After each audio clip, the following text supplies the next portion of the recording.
And we're live. Welcome, everyone. I'm Mayor Densmore. Today is Monday, August 14th, 2023, and this is a full council meeting. If you'd stand as you are able so that we can get the meeting started with the Pledge of Allegiance. I pledge allegiance to the flag of the United States of America and to the republic for which it stands, one nation, under God, indivisible, with liberty and justice for all. Thank you, Mr. Prisnoff. Would you do a roll call, please? With pleasure. Ms. Cheney. Here. Mr. Fisher. Here. Mr. Knipp. Here. Mr. Marks. Here. Ms. Snyder. Here. Mr. Van Harn. Here. All members are accounted for. Great. Okay, so we have a agenda that's before you. Any amendments need to be made to it, or do I hear a motion to accept? Motion to accept. Is there a second? Second. All those in favor? Aye. Without objection, I'll take that as unanimous. We have a registered speaker this evening, Miss April Norman of 2604 Ardmore Avenue. Thank you for coming. Thank you, All right. thank you, Councilmember, thank you. As you know, my name is April Norman, I own property on Ardmore Avenue. I have been a resident of Golf Manor since 2013 and began keeping track of Golf Manor's budget when my escrow kept running short at the end of each year. I did read the article posted on Golf Manor's website explaining how the village is funded. While it does a good job of explaining the funds collected and how they are spent, it is not truthful in disclosing the fact Golf Manor consistently has the second, first, or third highest village millage rate in Hamilton County and has the highest income tax rate compared to the two municipalities with whom we share fire services. Golf Manor pays significantly more for the same level of service that other municipalities in the county pay. This is not fiscally responsible. As noted in the article, the police department is the largest expense of the village. While I appreciate and do not wish to eliminate the police department, it is evident by the high rates of the two revenue sources used to fund them that Golf Manor is struggling to pay for this service at a level it cannot afford. I do think it is time that we align ourselves with other municipalities such as Cleves, Anderson Township, Silverton, just to name a few, and seriously consider contracting this service out to Hamilton County Sheriff Department to provide the service. Costs only increase in trying to maintain 11 full-time officers with pensions and benefit packages, along with a fleet and a canine, is placing an undue strain on the residents. Additionally, there is training, continuous education, overtime, bonuses, and office equipment that has to be funded. I don't know if any of our officers live in Golf Manor. I don't even know if any of them live in Hamilton County. But I do raise an eyebrow to any that live in municipalities that cannot afford to pay them for the services that they provide here in Golf Manor. Who protects and serves where they live, and how much does it cost them? It is a matter of livelihood and quality of life. Thank you. Thank you, Ms. Norman. I know your concerns have been shared with me by other residents. I appreciate you having the courage to come forward and present them. I think it's important for our elected officials and myself to hear it from the community so that we can address what the community wants us to address. And I have documentation, so the rates, of course, is all on Hamilton County's auditor's webpage. There are Excel files, you can download them, sort them by mills. Like I said, I've been here since 2013, 14, 15, and 16. We were number one in village rate mills. And then number two, 2017, 18, 19, 20, and 21, we dropped down to 3, with Green Hills being slightly above us. And Lincoln Heights has always been number 1. And this year, 2022, we're back up at number 2. So our village mill rate is very high. concerning your statement that the the blog post by our fiscal officer wasn't accurate, did you mean that there was No, no it mission wasn't or fully did? disclosed. Okay, so So what? it did a very good job at explaining the two revenue sources that's Okay. coming and what the expenses are.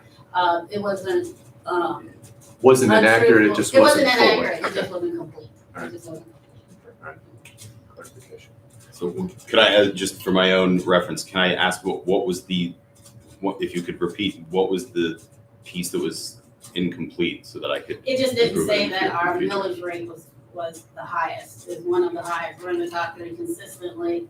And like I said, now we're 2, it was number 1, for the first 4 years I was here. So, it makes it seem like we're in the line with the other municipalities and we're not.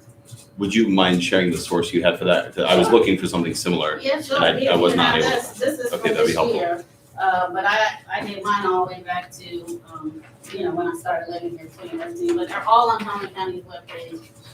They're Excels, and you can just download them and sort them. So I sorted them by. I apologize. You'd mentioned the state, that we're the highest millage in the, like number 3 in the state. County. I'm sorry. Okay, I misunderstood what you said. County. So okay, second highest millage in the county is okay. Yeah, county. Okay. Okay.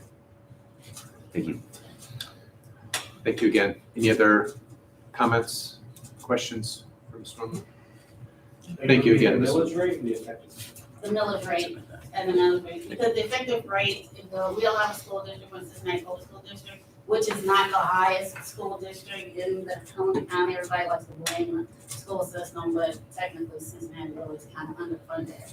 You are aware that the effective rate actually adjusts the millage rate down right now. I understand, but we're still not.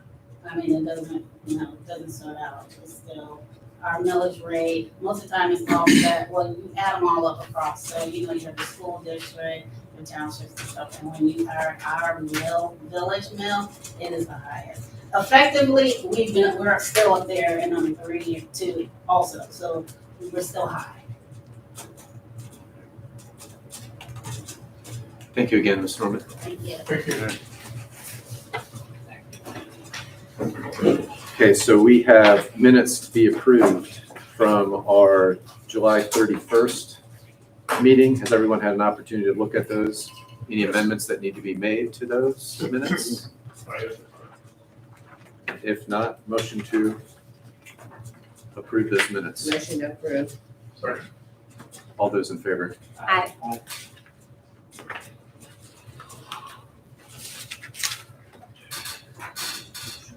All right, Chief Meter, do you have the Deer Park Silverton Fire District report? Yes, so we missed July due to some scheduling issues and a quick turnaround for August. So sorry I missed you guys last month. I sent the village manager, Mr. Hurt, a copy of the August report, the July report.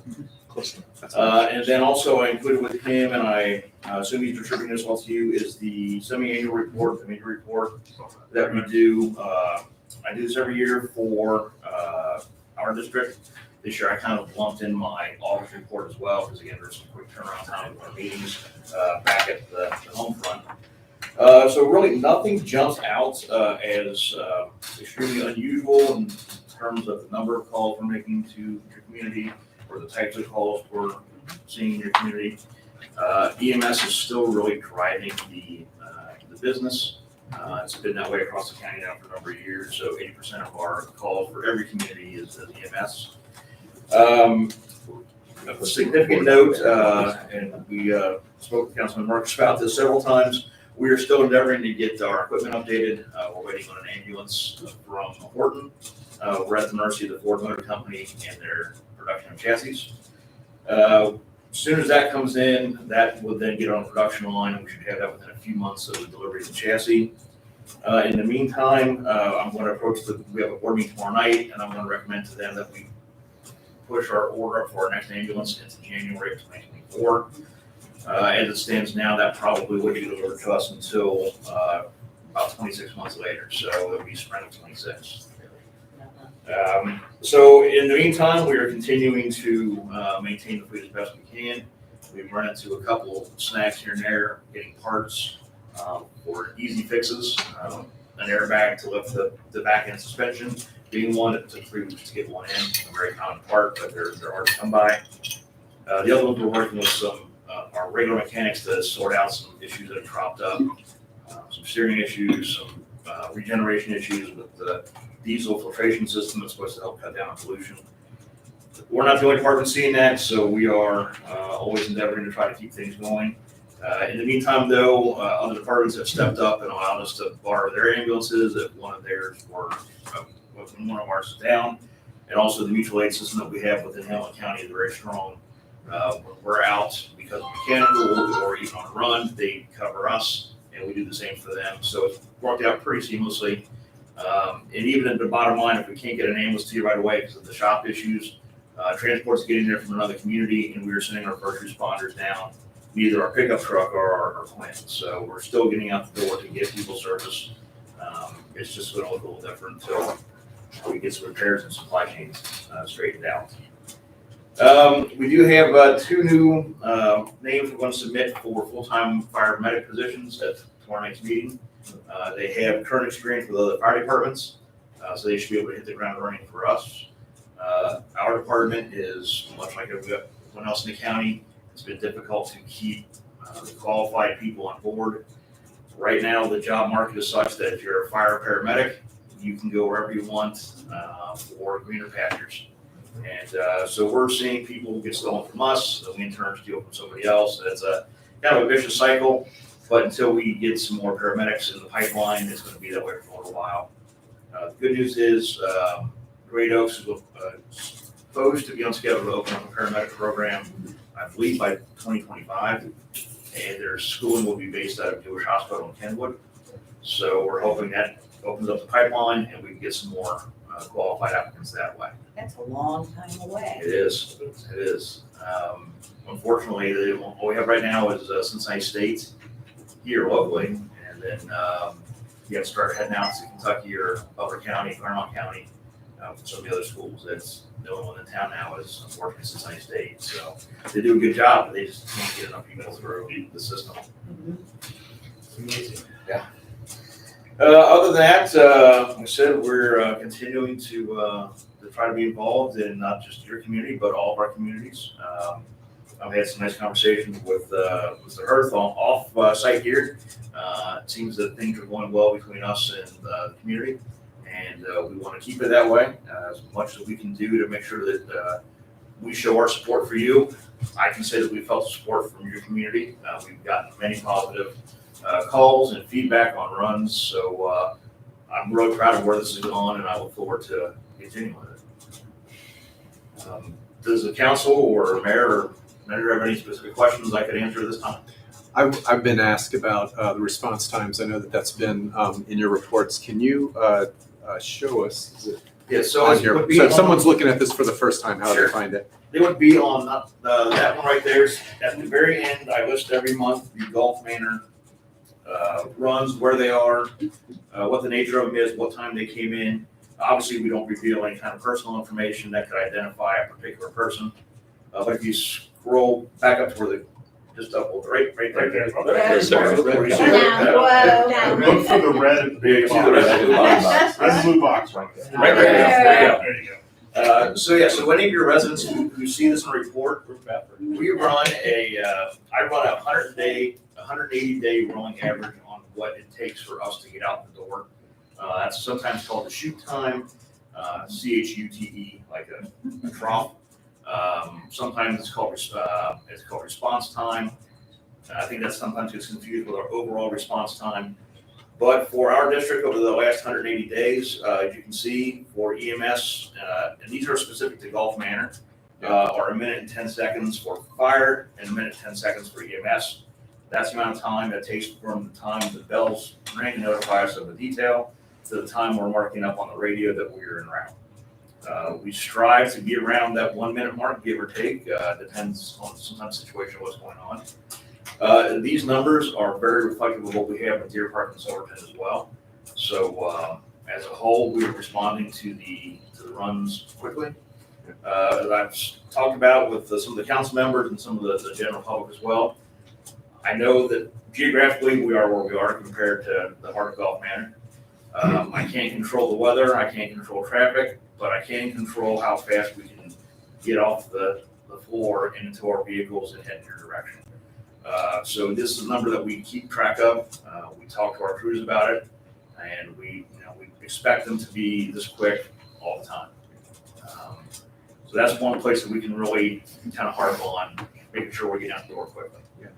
Are we tracking, and do you have numbers? I thought we were tracking the, how quickly we arrive at a resident's house. Yes, it's right there, That's right the blue. below. So that's the travel time, the average driving time. Yeah. And it's based upon, it's about where we expect it to be. I like to see it a little bit under, but at the same time, I can't tell my guys to driving fast doesn't make up the time. It's always the time that it gets out the door, so. I got you. I just wanted residents to be clear. If we're Right. looking at this report, Yes. red is out the door, blue. Yes. Sorry. EMS and fire. Top line is out the door, bottom line is the average, the monthly average for getting here.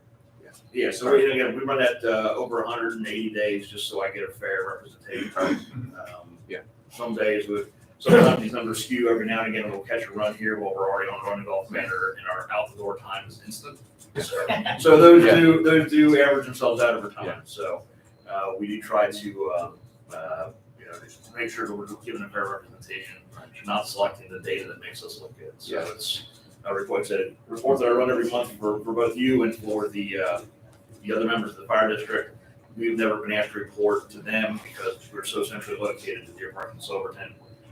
But because we need to show your residents that we can, we're trying to get out in a timely fashion, your administration felt it was important that our report gets monthly. And I'm happy to do it. And I appreciate, I know all council, all the members of council here appreciate the level of detail. And I know that we've said this numerous times, but just to reiterate, the level of detail that you provide in these reports is like, it's You want surpassed what we've had. I'm kind of a numbers detail kind of geek when it comes to these things. In fact, one of our most recent hires back in November, he is trying to do some things to do some analysis of what we're doing that is beyond what I can even comprehend. So I've got a couple guys on the staff that really want to dig into these numbers to see are there efficiencies or not. There might not be, but we're always looking at the data to see what it shows and see if we can improve upon it for, again, for everybody that we serve and protect. Very good. Thank you, sir, again, for your service. You're welcome. Anything else? Any questions for the chief? So I'll add here, this is part of my report this evening, but I'll say this now. The AEDs that we ordered for the police cars were shipped at the end of last week. We should have them within 2 weeks. Okay. So that's part of our strategy to help with response times. It's been a long time. It's been a year that we've been waiting for these to come in. So When the glove on. I guess everybody's having that same problem. Yes, So. but again, once those do come in, I know there's some training that goes involved. If you would like us to sit down with the crews, we do offer CPR and AED training. And we're more than happy to do that as part of our service to your staff, police, fire, service department, council members. And then if there's a community request for it, we can work out some public education as well. But especially for the police getting the cruisers, we're happy to help out and make sure everybody's comfortable with them. So Yeah. it's a little different. For those who haven't kept up on this particular discussion, we're talking about the AEDs. What we're talking about is if you have a call where someone is like in cardiac arrest, all right, and we're thinking, okay, well, response time is 7.5 minutes from Deer Park, Silverton. We have enough cruisers active in the community that a police cruiser could get there, trained with using the AEDs to be able to administer CPR and resuscitation. And that's the exact same thing in Wood Village is doing. Their police officers are CPR trained, they're AED trained, they have those in their cars as well. So they obviously can get there pretty quick relative to Reading getting there. And they're able to apply that same thing. So it's not an uncommon thing that I think police departments used to do a little bit more of it, so kind of got away from it. But these minutes and seconds can count, so it's a good program to have. Yeah. And I appreciate you bringing up community training in it. I'm a coach for a soccer team, and part of what we're required to do is have training specifically in it, and also to be aware of where these units are in municipal buildings, for instance. And I was recognizing that I'm not aware if we have one that's in the municipal building where someone could, run in if there was something happening in the street there. And if we don't, I'm There will thinking be. this- That's been It's ordered. part of the we will order. be. All right, Yeah. perfect. And again, if for your soccer team, if that's something that you would like to arrange with us, we'll be more than happy to work it out. We can make it happen. All right. What takes, how long does it take? Is it one classroom to train up or how? Yeah, generally it's, depending on the level, some people are brand new, they may need to be some more repetition and skills. Generally speaking, it's inside of 4 hours to have a class that goes over CPR, AED. And really they've made it much more, I guess user-friendly would be one way to say it for civilian use. So remember the old style they used to teach you to use the pocket mask and do the respirations and breathe for people. And that was a real sticking point for a lot of people. Now American Heart and then the company that we use is called ASHI. They recognize just the benefit of compression only CPR. On the theory that there's still enough blood going through your system that's going to keep your brain alive. People get a little weird about mouth-to-mouth resuscitation. When I get it, it's a little unnerving. But there are programs out there that kind of teach that as well. So we'll cover that and get a real speed. But generally 4 hours tops to get a class in. Chief, do you teach both? Do you teach both? Oh, yes, Mouth and the- yes, okay. we do. Yeah, 'cause we split it out to, generally there's a group for what they call a lay provider, a citizen provider, and then we teach our personnel the healthcare level things that has to do with advanced airways and using the bag valve mask and that kind of thing. So it is split a little bit depending on the training level going in. And secondly, I think our police are dispatched every time you are. Yes, yeah. So they're there on their way regardless of what. Yeah, they can, and they will prioritize too, depending upon, the seriousness of what that call might be versus what they have already on. It's like what all police departments So there's do. no triage, they're just gonna show up. Yes, as soon as that call comes in and we're dispatched, they will then send communications out here to, your police officers that, hey, our ambulance or our fire truck or whatever, they're responding to this address. And then they were able to kind of assess, what's gonna be the biggest need. Some runs, their help isn't necessarily, what's needed, but in a case like that, yes, if they have that equipment right away, we'd love to see their help now, so. To the, to the suggestion that was raised by our resident, Ms. Norman, about the Hamilton County Sheriff's Department. Does anybody know, do you know, are their officers, do they have AEDs across all their cars? I don't know off or- the top of my head. I know they were carrying the Narcan when the opioid crisis really started to ramp up. Yeah. They still do to this day. I don't know if they're with AEDs or not. All right. Is there a way, is it appropriate to ask you to find out, or can I find out? Yeah, I'll contact the District 4 lieutenant All right. and ask him, and I'll get back with you. Appreciate it. All right. Any other questions for Chief? Thank you again. You're welcome. Thank you for the signed copy or the framed copy of the proclamation. Yeah. That will go proudly at the state. So thank you all again. I appreciate it. I enjoyed seeing it in your report. When you get a chance to brag, you brag. I appreciate you giving me the opportunity. So, all right, thank you all. Thank you. Chief. All right, I got a couple items in my mayor's report. First, the Ohio EPA is having an open house about funding and technical assistance opportunities, specifically in regard to new potential brownfield projects in your community, in our community, in your community. And the funding and technical assistance opportunities available throughout the state. They'll also be covering upcoming lead and copper regulations, funding for lead service lines and technical assistance available to public water systems. So the Southwest Ohio meeting, open house, will be in Dayton, September 12th from 1 to 3 p.m. And you need to RSVP if you're interested in going. I was excited about this because the topic of brownfields and the, basically being able to just talk to Ohio EPA folks about what it is that they do and the funding opportunities that they have available to them to help in your community. So if anyone's interested in going to that, I would like to go to it, and maybe we can carpool, so let me know. And we need to know by, they need to know by September 8th that we're heading up there. Secondly, Wednesday, the 16th, at 1 p.m., I'll be meeting with the director of programs for NAMI of Southwest Ohio to discuss opportunities for partnership. NAMI is a national organization that provides advocacy, education, support, and public awareness so that all individuals and families affected by mental illness can live healthy and build better lives, supported by a community that cares. That's from their website. I've had a relationship with NAMI and with my connections to being a clinician in mental health. So I was excited. They reached out to us during the July 4th event and offered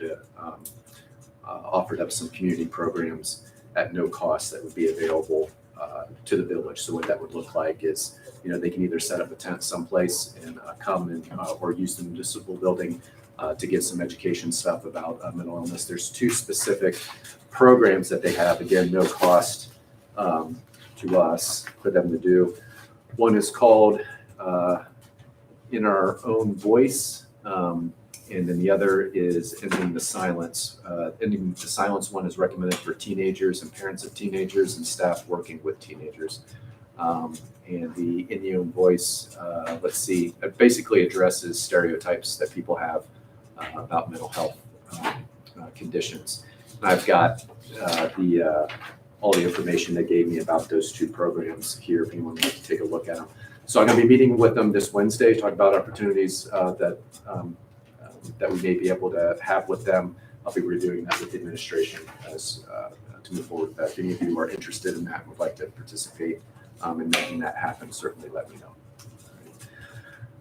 Let's see, the August 8th elections seemed to go really well. I had the opportunity to meet one of the representatives of the Board of Elections who was monitoring our location.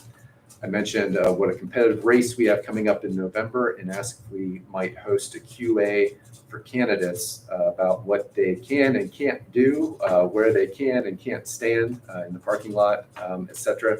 I'm sure a number of our candidates may think this isn't necessary, that they have plenty of experience with the rules.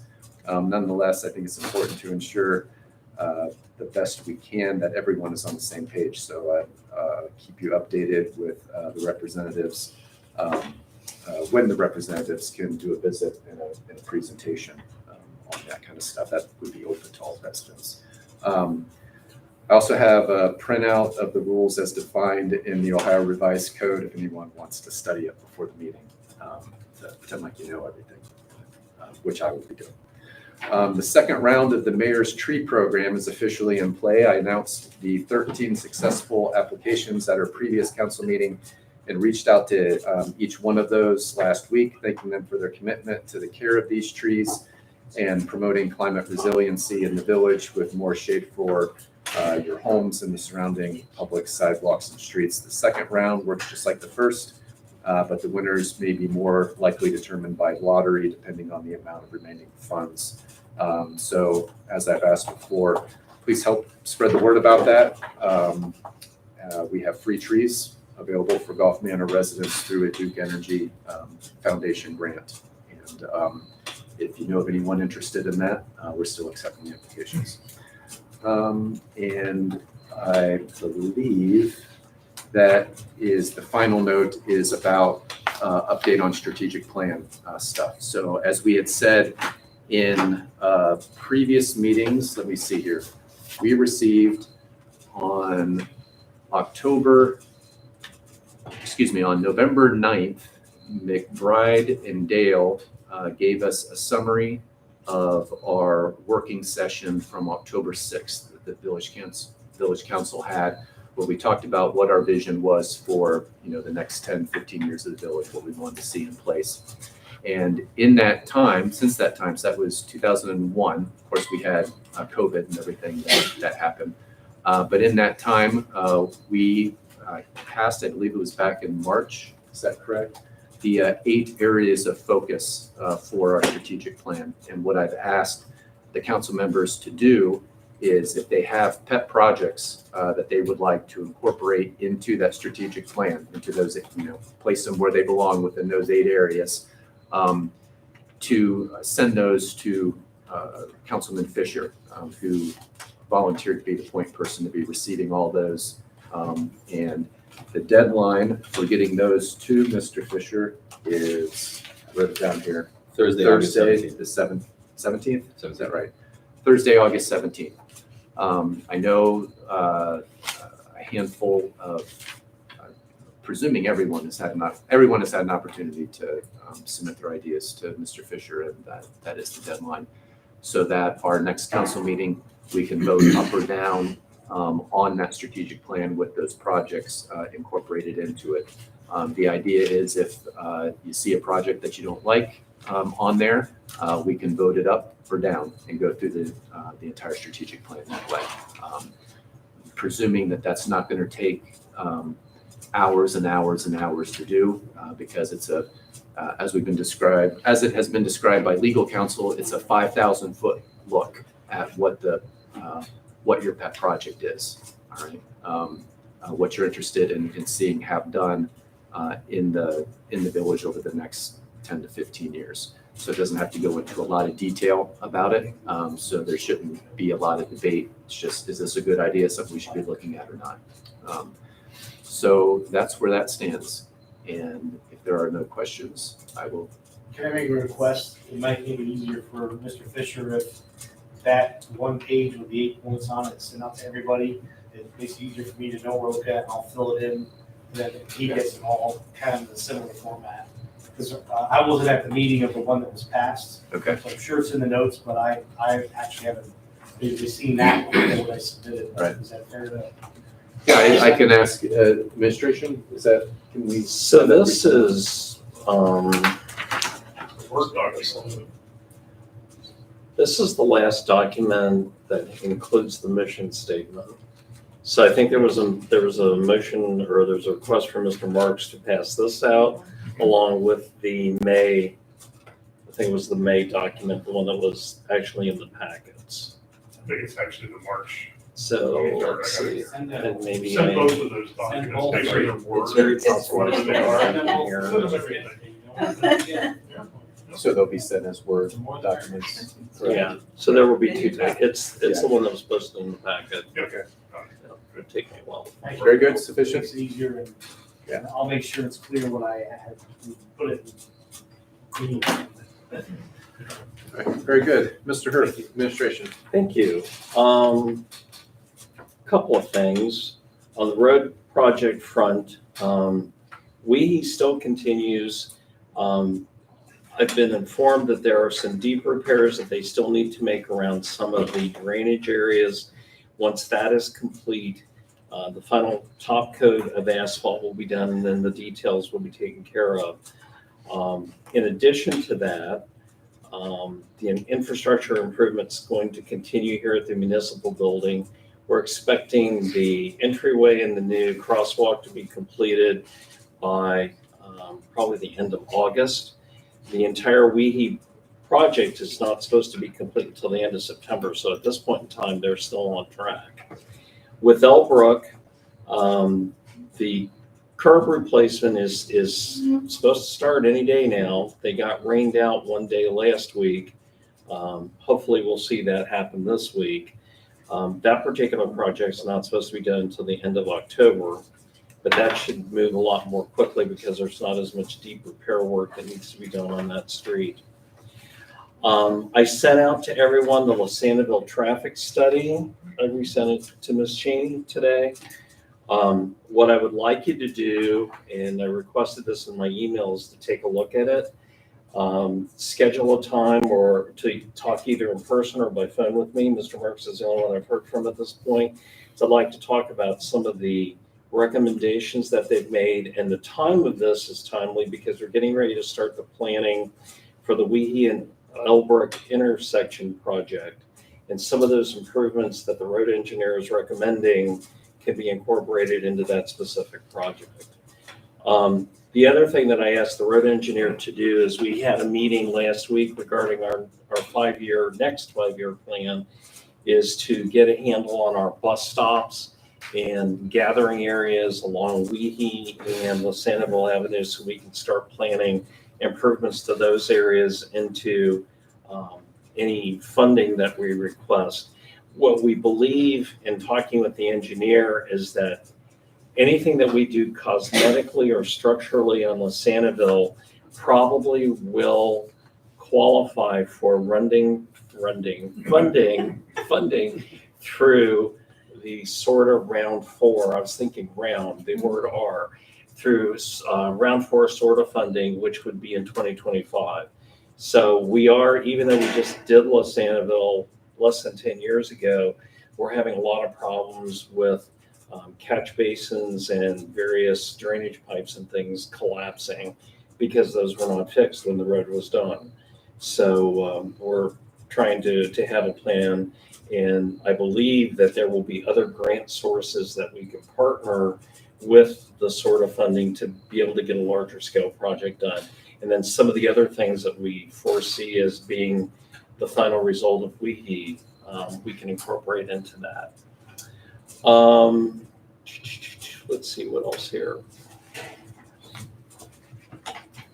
Mr. Pridnoff and I met with Hamilton County Environmental Services last week, who talked to us about our drainage system.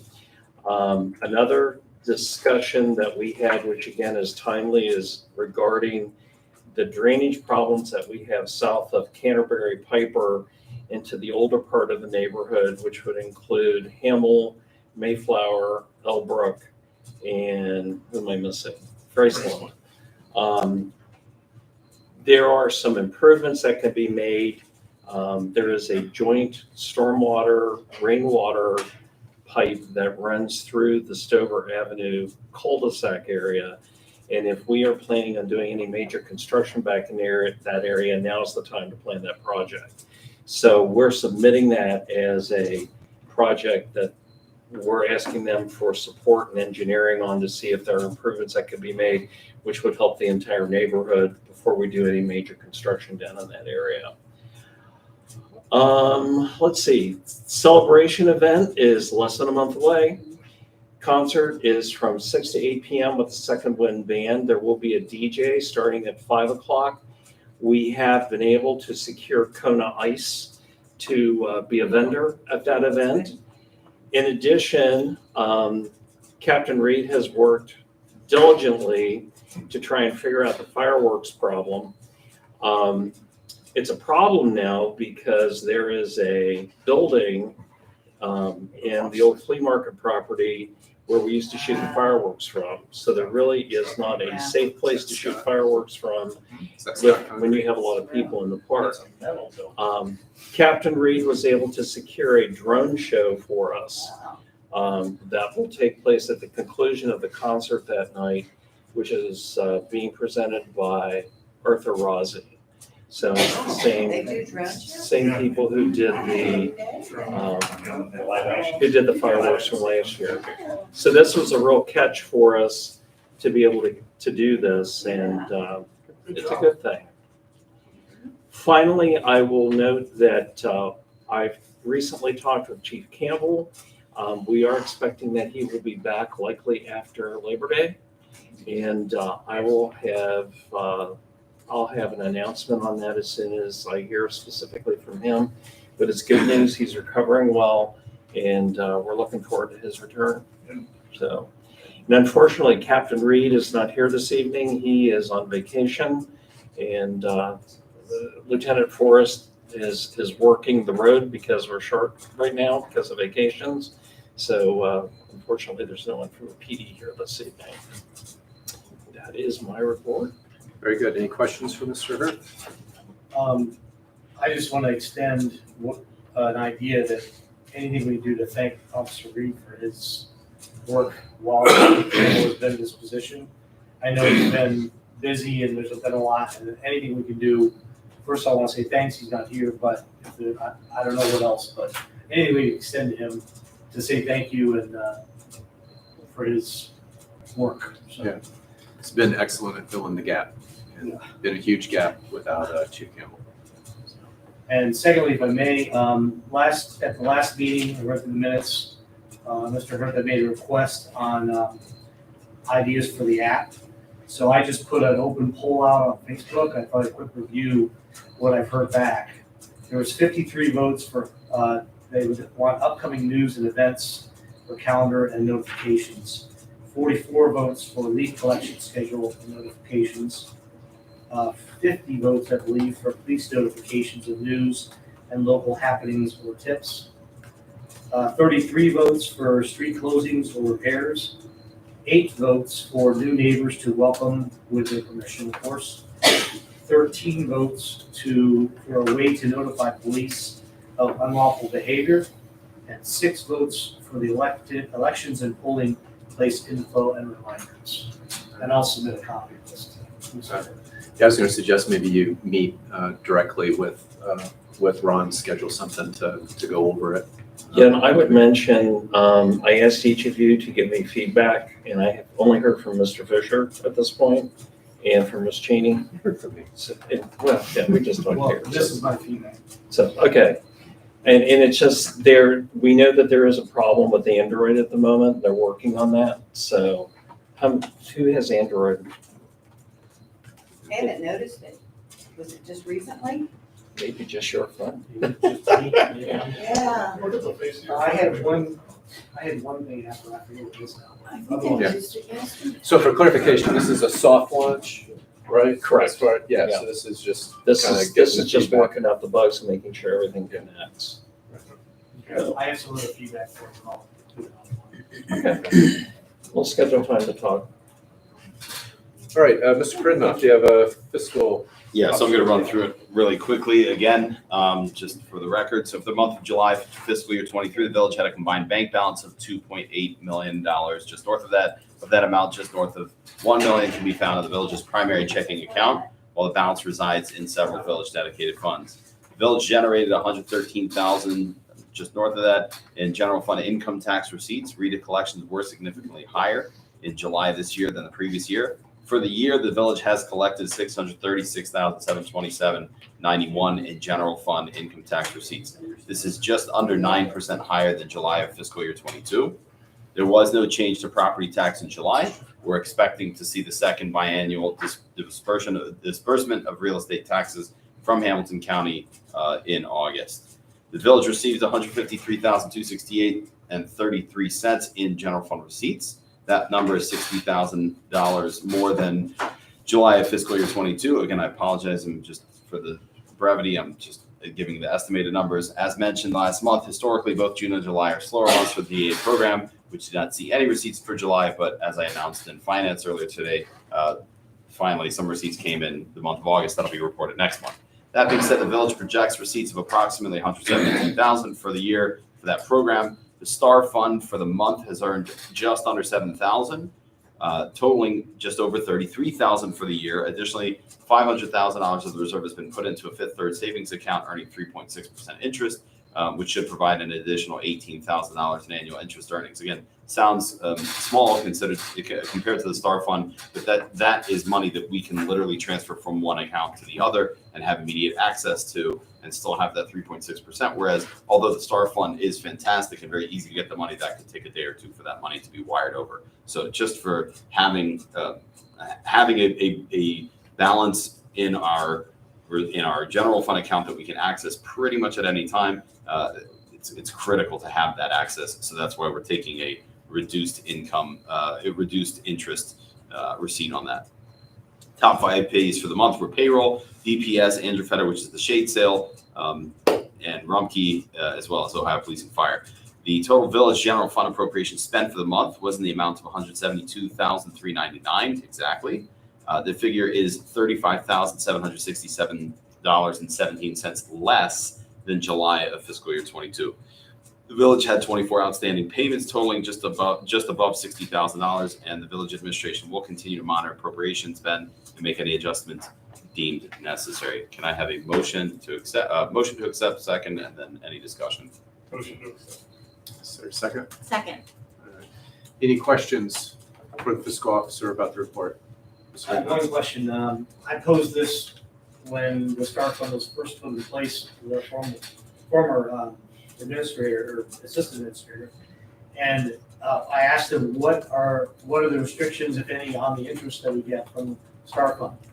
He expressed to me that there weren't any. That is, if we made $10,000, there's no ties to it, how we could use it, it's for the village.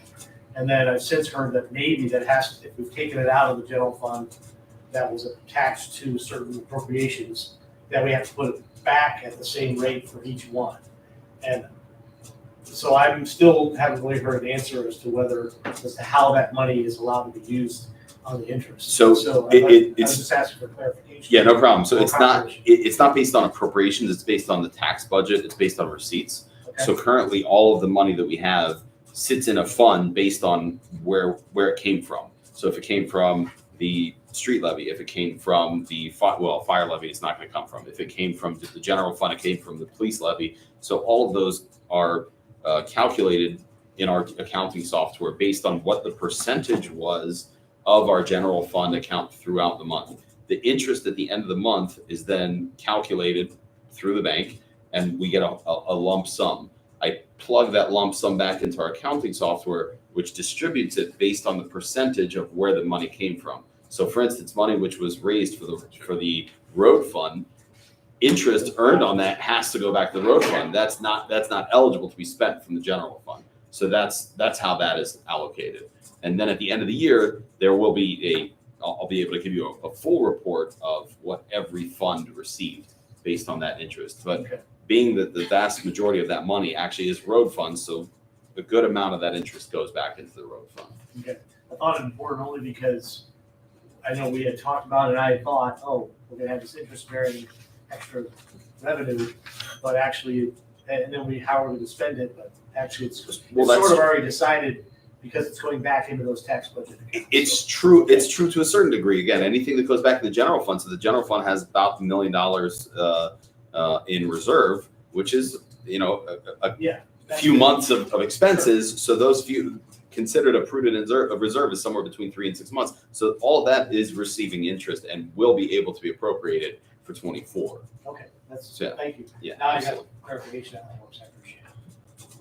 All right, any other questions? So the other thing that I would mention, just as an addendum to Mr. Brittenell's report, we have the 2 large projects that were done in the park this year with the shade sails and then also with the amphitheater improvements. So we've submitted final funding from the county for those. So we should be receiving those funds sometime within the next couple of weeks. So that's coming back to us. So I need an all in favor on the acceptance of that report. All in favor? Aye. Thank you. Mr. Roundabout.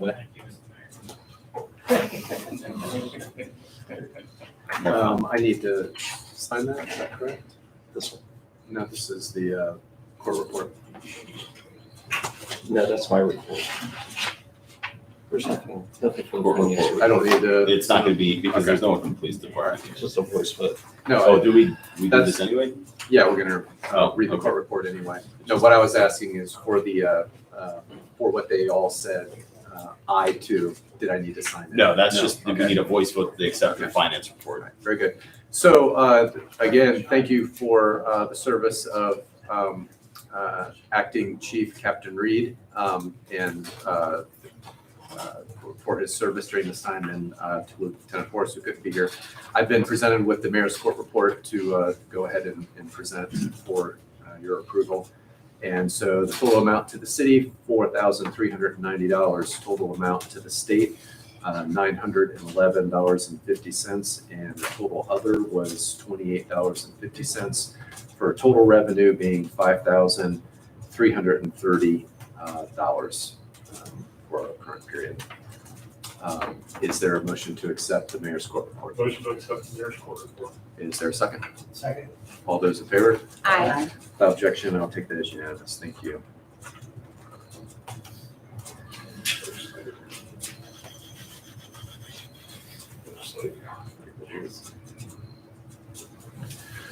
All right, Mr. Butler, have the solicitor's report. Thank you. There's only one piece of legislation this evening, ordinance number 2023-12. It's a ordinance amending the appropriations.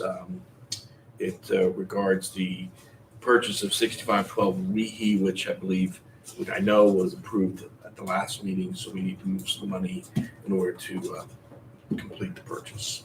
So I need a motion to read by title only. Is there a motion to, Motion to read 2023-12 by title. is there a second? Second. All those in favor? Aye. Ordinance number 2023-12, an ordinance to amend appropriations for current expenses and other expenditures of the Village of Gulf Manor for the fiscal year ending December 31st, 2023. You've already given a brief description of what this is about. Are there any questions? Is there a motion to pass? Guess I should ask. I need a motion to suspend the rules, calling for 3 readings. What was our assumption last time it was gonna close? Pardon? Our assumption was the same thing. It was about 100. I put in an extra 15%, an extra, ends up being 10% Thank you. for incidentals, and because there's always differences in exactly what the number is for the title. So it is overestimated, but again, all the money that we spend is reimbursed by the county. So money that we don't spend, right, we can appropriate all we want, but if we don't have the money to begin with, we can't spend it. So whatever we spend, we will get back, and 165 is just to be in the safe zone. Still need a motion just To a suspend the motion rules? to suspend the rules, calling for 3 readings. That's correct. Okay, I'll make it. Is there a second? All those in favor? Aye. Additional questions, Councilman Fisher or anyone else? All right, roll call vote. Motion to adopt? Motion to adopt 2023-12. No, we don't need to pass it. Because it's appropriations, we do not need to pass it as an emergency, and it's effective. So we have a motion to adopt by Mr. Marks, and Mr. Second. Second by Ms. Cheney. Okay, Ms. Cheney, Yes. Mr. Fisher, Yeah. Mr. Knipp, Yes. Mr. Marks, Yes. Ms. Snyder, Yes. Mr. Van Horn. Yes. Motion passes. Thank you, everyone. And that is all I have, Your Honor. Thank you. Thanks. So, Executive Committee report, Mr. Van Horn. Yes, we met tonight, had a lively meeting. We basically got an update from Mr. Firth on the park situation, security updates, things that are gonna change there. We also organized the approach for the strategic plan, which you've already discussed, with Mr. Fisher taking any of the new information this week and starting to put something up for council. I believe it's the next meeting in September, correct? And also from that, we bring up a motion. Now, I wrote my own words, but I know Mr. Donald had the clarity to it. A motion for council to basically approve the necessary logistical avenues to help facilitate the project moving forward with the strategic plan. Those are my words, but I know Mr. Donald said it legally, he was going to serve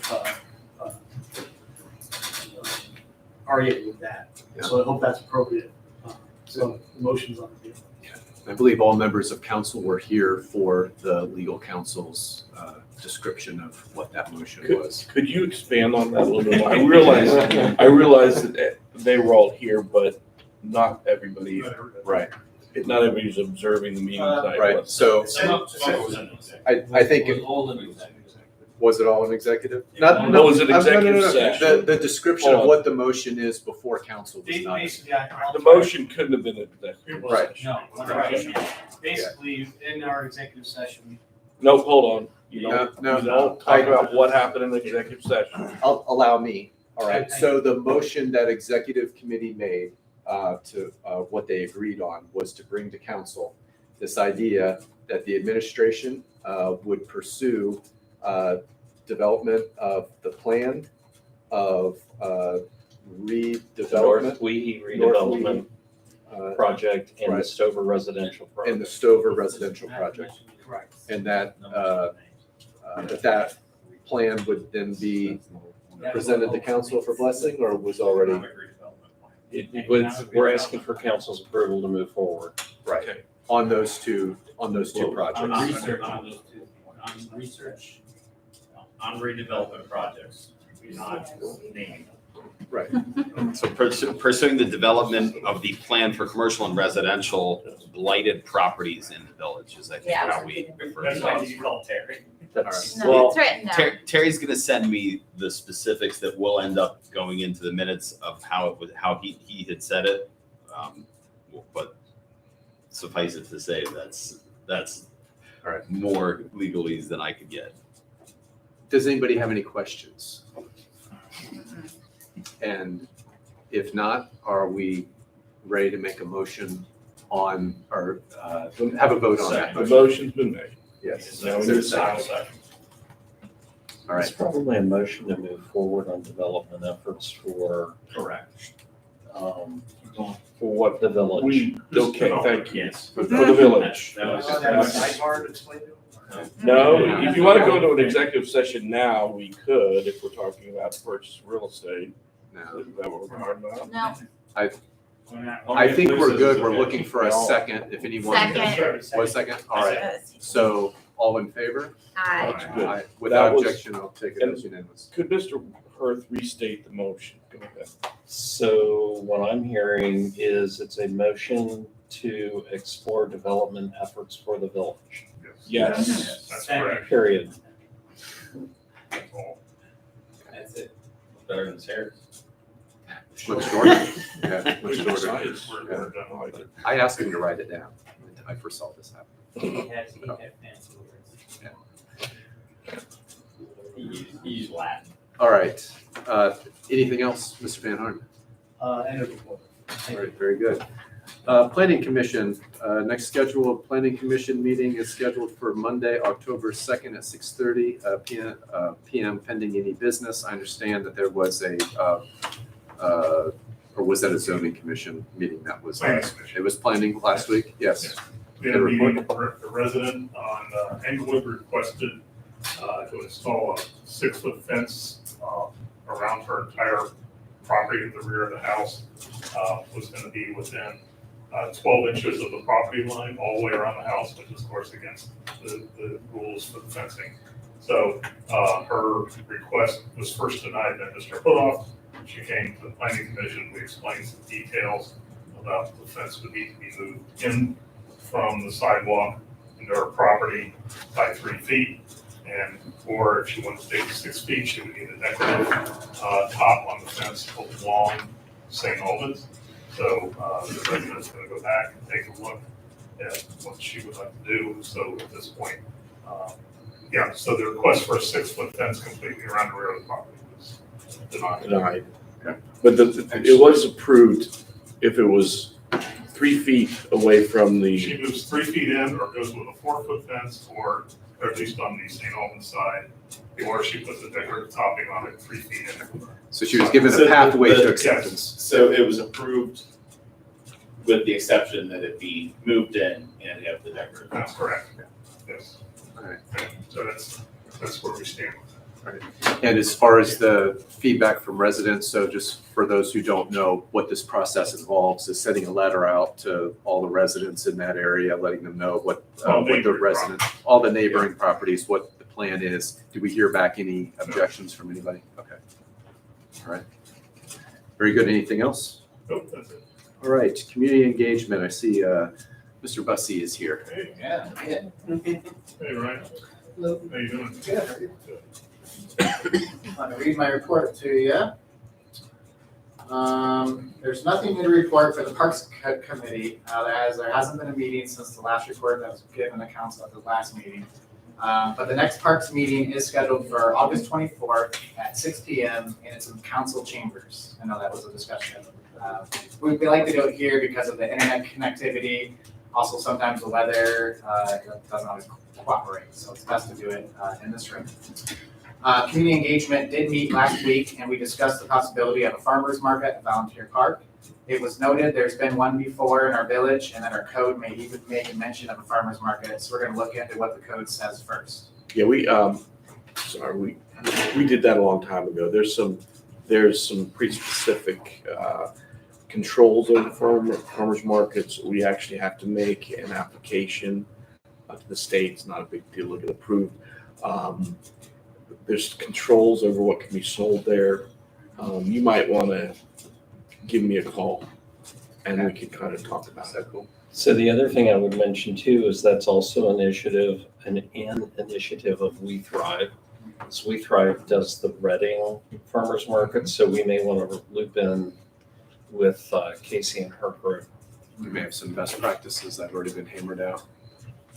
So probably go to We Thrive first before we. Yeah, I would touch base with Casey because We Thrive may already have a vehicle for doing that. Yeah, I mean, I'm sure they followed, hopefully they followed the same route that we need to take, so if they have. Hope is alive. But on the other hand, I know farmers markets, it's just a pier and, you know, they're not being operated legally. And there are associations that help support farmers markets that we tie into. And bottom line is that if we have something in our own Gulf Manor code, it's gonna have to be compliant with that. So, but they're probably used to, making it fit. Yeah. Right, so.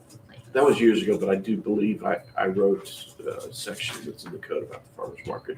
But we still have Ohio, we still need to be compliant with Ohio statute, which again requires an application and also controls what can be sold there. Good enough. We're also discussing the possibility of a suggestion box for residents to use at the municipal building, but we need to work out those details in subsequent meetings.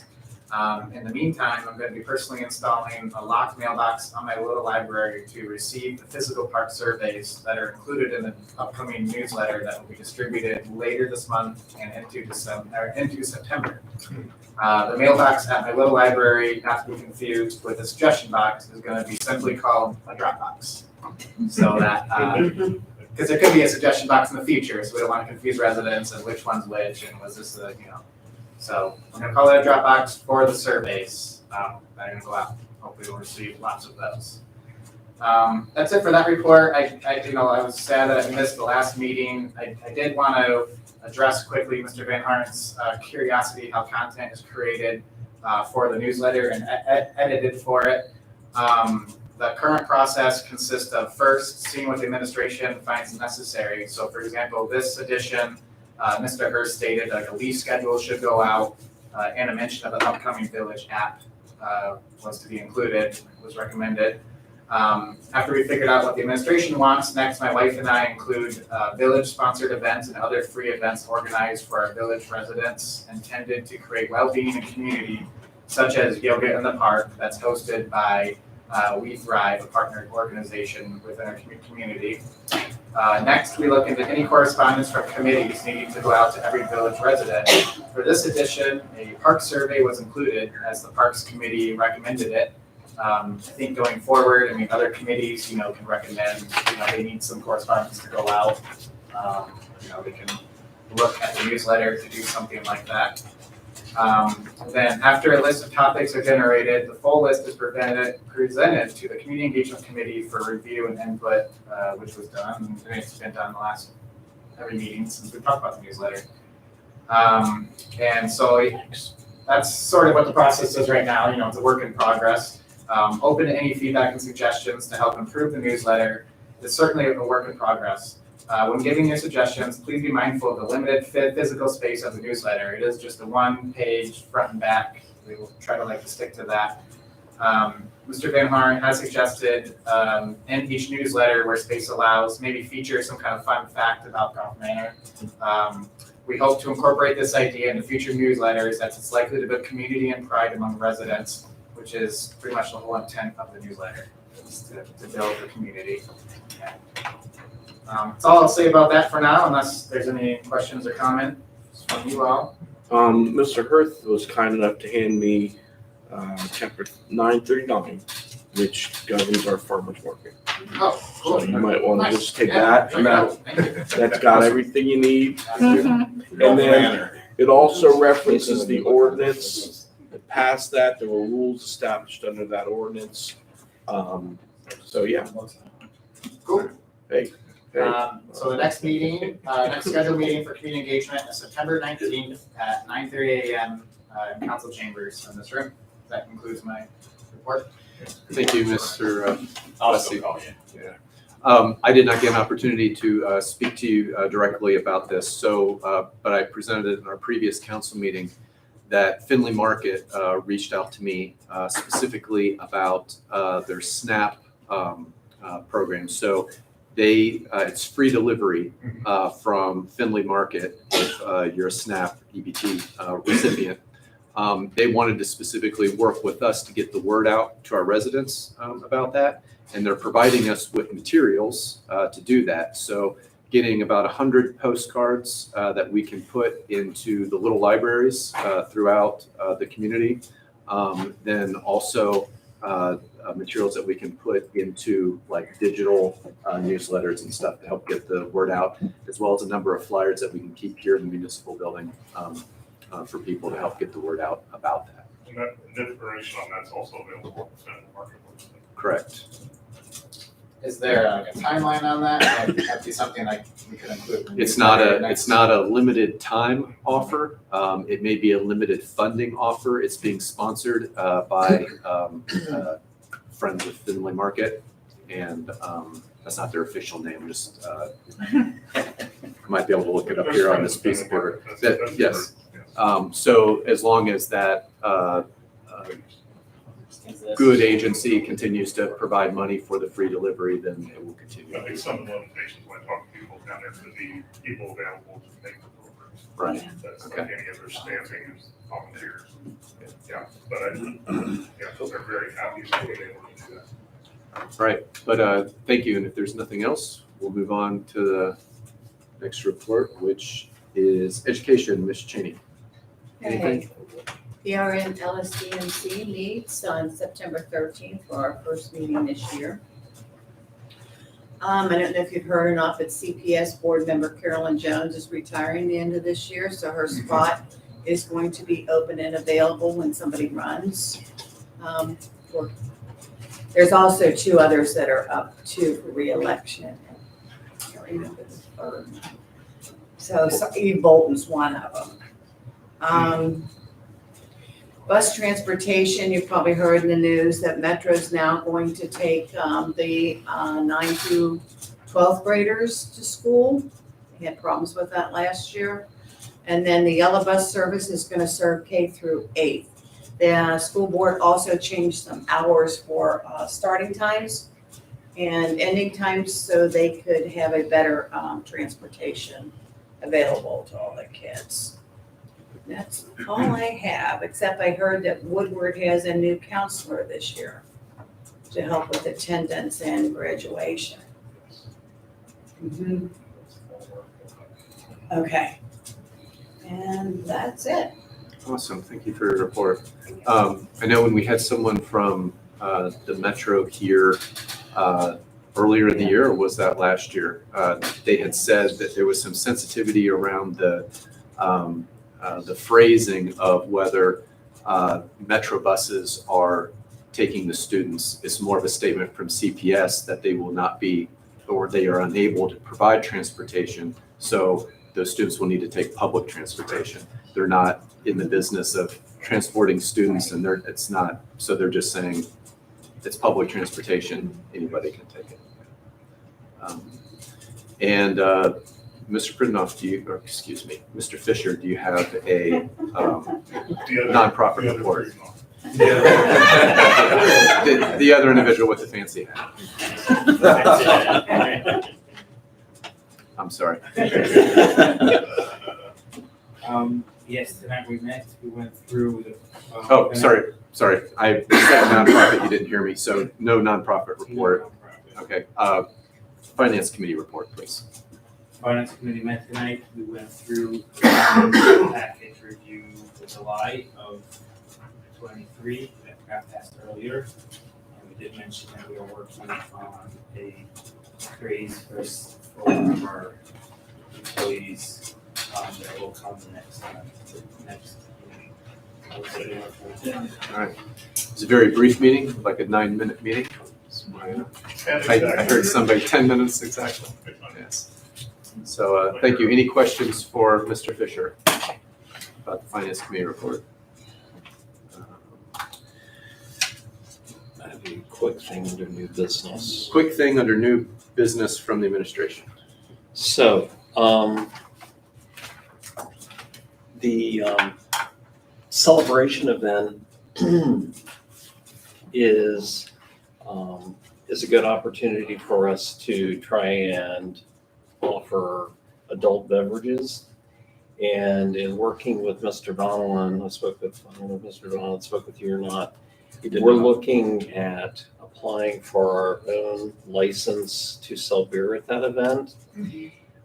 We're able to purchase beer, but the way we want to do this is to sell the beer and then return what we don't use. And it requires that we have volunteers to sell the beer at the event. So it becomes a staffing issue. And I wanted to throw out there, we can fairly easily get a license to do this. The problem is staffing beer sales. So my question to council is, do we want to do this? Do we want to have volunteers? Do we want to volunteer to do this? I open that to the floor for discussion because I think to commit to getting a liquor license and selling beer at this event and then having difficulties finding volunteers on September 10th to actually sell it becomes an issue. If we have volunteers, whoever we have, they have to card people too, right? And then do I'm we assuming put so. bracelets on them? Do we stamp them? There's a certain age that you don't have to card anymore. It's there. When a person of looks above 30, you don't have to card. Yeah, if How you're did that work younger. at Or you right? say, if I may, Really subjective.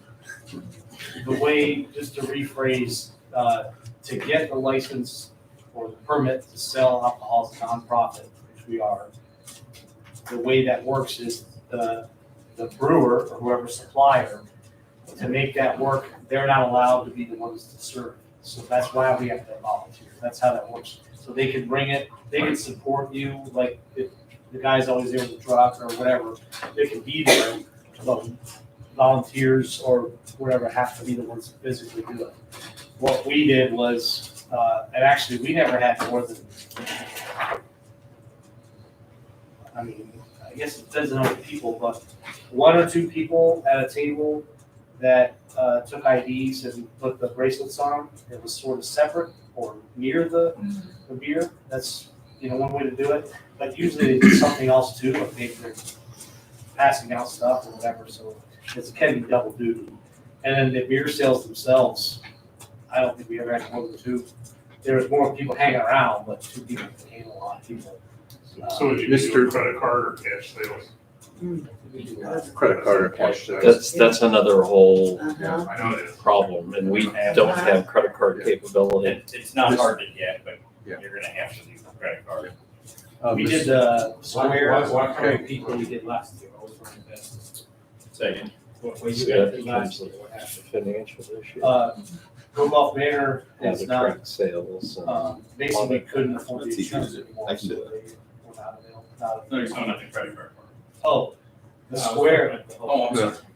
yeah, we went through an evolution, and the best one in the end was the square thing. It cost $100, I think, to buy the thing, and it's like a 3% fee or something, but it was really easy. And really good reporting, easy to do on a tablet.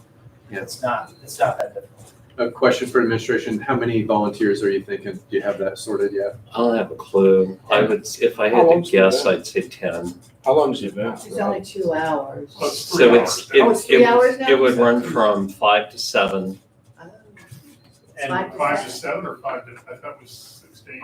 I would sell beer from 5 to 7. Oh, Oh, just 2 hours. Yep. Cutting off like a bulb. Um, 7 to- just to point out, the people handling the beer were the easiest volunteers. Yeah. And also a recommendation is, at least in my opinion, instead of making it 5 to 7, make it from 4 to 8. Just because people setting up might want a beer, and it's nice to be able to serve it to them.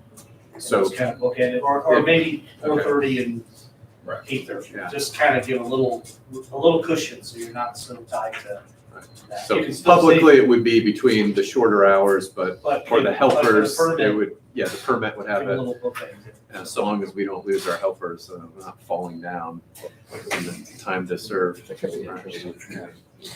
All right, technically not on the agenda for discussion, so I would suggest that everyone kind of gather your thoughts on that and report to Mr. Hurst. Yeah, what you, well, I I guess. think that we would easily be able to find volunteers if this is Yeah. something we want to do. So that's what I want to Yeah. hear. So I don't want to go down the road of pursuing this if we think we Okay. can't do that. I will. I think we could do that. Okay. Uh-huh. Wow. I will. Yeah. All right. Any, I could help. any other business? Easiest volunteer. I, That's pretty good.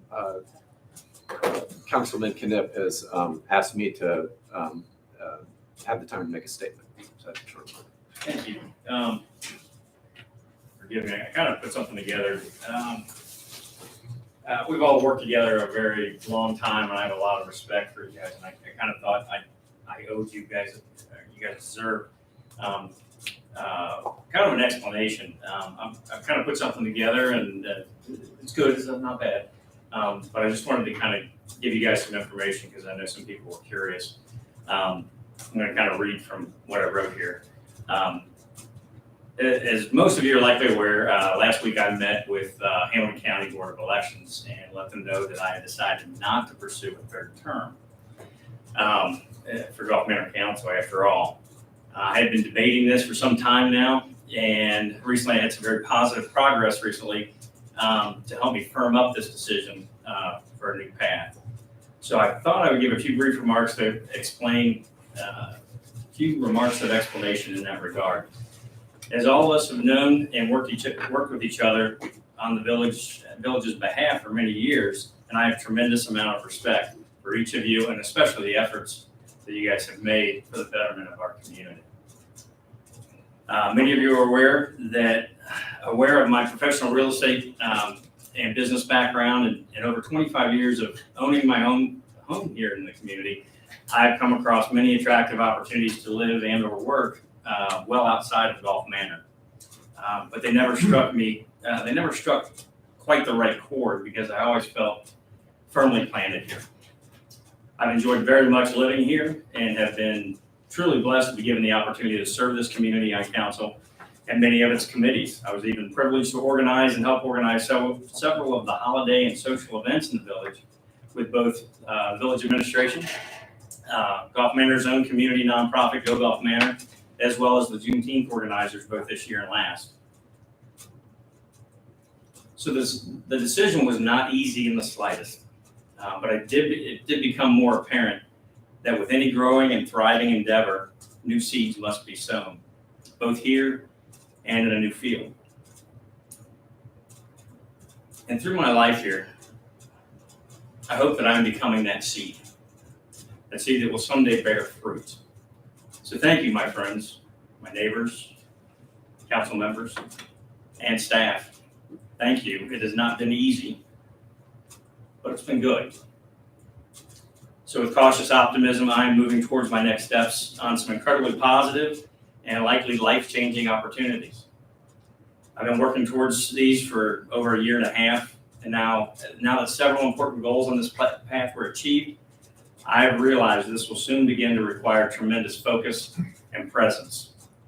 And it's highly likely that this will make my residency and attention outside the village. It will take my residency and attention outside the village. So given this, I feel it would be not in my ability to offer the best efforts and skills to the office. So to pursue a third term on council, when there may be, finally, and this is great, many from the community who are in a position of passion and resource, who can step up and serve at the high level my friends, neighbors, and Gulf Manor deserves. My candidacy would be unneeded, I'm off script now, and unnecessary. So at the end of this term, I'll be opening a new chapter in the village's history and stepping aside. For a little clarification on logistics, My intention is to serve out the remainder of my term on both council as well as executive and finance committees as my resources allow. As my situation is now fluid, I will be in close contact with committee heads, Mayor Densmore, Village Administrator Hirth, should it become apparent that I would not be able to contribute at my fullest. Beyond that, I'm looking forward to watching the democratic process unfold and the people of the village choosing well-qualified and passionate advocates for all of our open seats this fall. Thank you for your time and your fellowship. Thank you, Mr. Smith.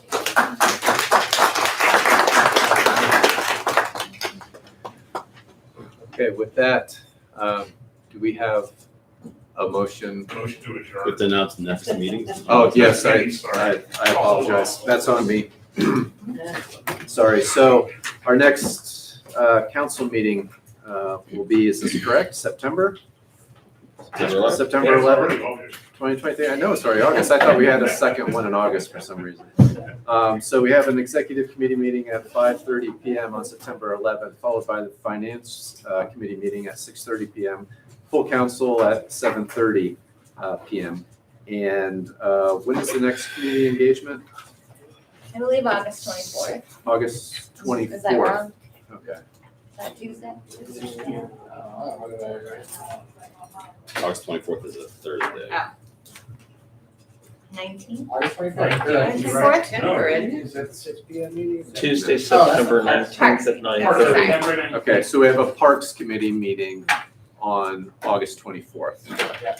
And then our next meeting would be that September 11th, the series of meetings would be the September 11th meetings. And then community engagement is on September 24th, 19th. September 19th. 19th. All right. So I think that's it. Any other announcements?